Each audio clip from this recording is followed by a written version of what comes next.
Diamonds, Eramallur, Vadathala. Kannamaly വിശുദ്ധ യൗസേപ്പ് പിതാവിന്റെ 121ാമത് നേർച്ച സദ്യ തിരുനാളിന്റെ ഒരുക്കങ്ങൾ പൂർത്തിയായി. ദക്ഷിണേന്ത്യയിലെ പ്രമുഖ തീർത്ഥാടന കേന്ദ്രമായ കണ്ണമാലി വിശുദ്ധ യൗസേപ്പ് പിതാവിന്റെ നേർച്ച സദ്യ തിരുനാളിനുള്ള ഒരുക്കങ്ങൾ പൂർത്തിയായി. കൊച്ചി രൂപതാമെത്രാൻ റവറന്റ് ഡോക്ടർ ജോസഫ് കരിയിൽ പിതാവിന്റെ മുഖ്യ കാർമ്മികത്വത്തിൽ 19-ന് രാവിലെ 7 മണിക്ക് പൊന്തിഫിക്കൽ ദിവ്യബലി പ്രദക്ഷിണം തുടർന്ന അഭിവന്ദ്യ പിതാവ് നേർച്ച വിഭവങ്ങൾ ആശീർവദിക്കുന്നതും തിരുക്കുടുംബത്തെ അനുസ്മരിച്ച് ഒരു സാധു കുടുംബത്തിന് അന്നവസ്ത്രാദികൾ കൊടുത്ത് സൗജന്യ നേർച്ച സദ്യയ്ക്ക് ആരംഭം കുറിക്കുന്നതുമാണ്. ഇത്തവണ ക്രമാതീതമായി വർദ്ധിച്ചുവരുന്ന തിരക്കിനെ പരിഗണിച്ച ഈ വർഷം 15-ാം തീയതി മുതൽ തന്നെ നേർച്ച പായസ കുപ്പികൾ വിതരണം ചെയ്തിരുന്നു. 1904-ാം ആണ്ട് അവസാനം കണ്ണമാലിയിലും പരിസര പ്രദേശങ്ങളിലും രൂക്ഷമായ കടലാക്രമണം ഉണ്ടായി. ഇതിന് പിന്നാലെ പടർന്നു പിടിച്ച കോളറ മഹാമാരിയെ വിശുദ്ധന്റെ നാമത്തിലുള്ള പന്തിഭോജനം വഴി നേരിടുവാൻ അന്നത്തെ വികാരിയായ പരേതനായ റവറന്റ് ഫാദർ ജോസഫ് സാരസ് ജനങ്ങളെ ആഹ്വാനം ചെയ്തു.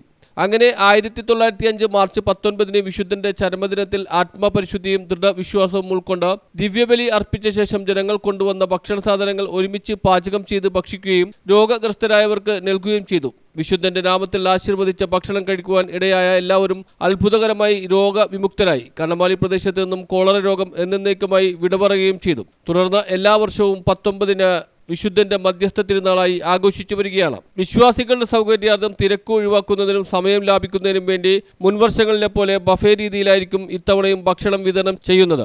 ഏതാണ്ട് 11,000 ചതുരശ്ര അടി വിസ്തീർണമുള്ള സദ്യപ്പന്തലും തണൽപ്പന്തലും ഒരുക്കിയിട്ടുണ്ട്. സെന്റ് ജോസഫ് ചാരിറ്റീസ് എന്ന പേരിലുള്ള ട്രസ്റ്റാണ് നേർച്ച സദ്യയ്ക്ക് നേതൃത്വം നൽകുന്നത്. കണ്ണമാലി ഇടവക വികാരി റവറന്റ് ഫാദർ ജോസഫ് ജോപ്പൻ ആണ്ടിശ്ശേരി പ്രസിഡന്റായി 12 പേർ അടങ്ങുന്ന ബോർഡിൽ നിക്ഷിപ്തമാണ് ട്രസ്റ്റിന്റെ ഭരണം. തിരുനാളിന്റെ വിജയകരമായ നടത്തിപ്പിനു വേണ്ടി 110 അംഗ കമ്മിറ്റിയും പ്രവർത്തിക്കുന്നുണ്ട്. ഇതിൽ കലവറ കമ്മിറ്റിയുടെ നേതൃത്വത്തിലാണ് നേർച്ച സദ്യയ്ക്ക് ആവശ്യമായ ഭക്ഷണങ്ങൾ പാകം ചെയ്യുന്നത്. പാക്കിംഗ്, കാറ്ററിംഗ്, ആഘോഷം, ട്രാഫിക് എന്നീ കമ്മിറ്റികളും പ്രവർത്തിക്കുന്നുണ്ട്. 1000 വളണ്ടിയർമാർ നേർച്ച വിഭവങ്ങൾ വിതരണം ചെയ്യുവാൻ സന്നദ്ധരായി രംഗത്തുണ്ട്. തിരുനാൾ ദിവസം രാവിലെ 7 മുതൽ വൈകിട്ട് 11 മണി വരെ തുടർച്ചയായി ഭക്തജനങ്ങൾക്ക് വേണ്ടി ദൈവാലയത്തിൽ കുർബാന, ലതീഞ്ഞ, അടിമ, വായ്വ് മുതലായവ ഉണ്ടായിരിക്കും. വിവിധ സ്ഥലങ്ങളിൽ നിന്നും കണ്ണമാലിയിലേക്ക് വരുന്ന ഭക്തജനങ്ങൾക്ക് വേണ്ടി പ്രൈവറ്റ് ബസ്സുകൾ, KSRTC ബസ്സുകൾ, പ്രത്യേക സർവീസുകൾ നടത്തുവാൻ വേണ്ട ക്രമീകരണങ്ങളും ചെയ്തിട്ടുണ്ട്. തിരുനാളിനായി police, water, electricity, PWD, health, KSRTC എന്നിവയുടെയും നാട്ടുകാരുടെയും നാനാ മതസ്ഥരുടെയും സഹകരണം ലഭിക്കുന്നുണ്ട്. നേർച്ച, കാണിക്ക മുതലായവയിൽ നിന്നുള്ള വരുമാനം സാധു പെൺകുട്ടികളുടെ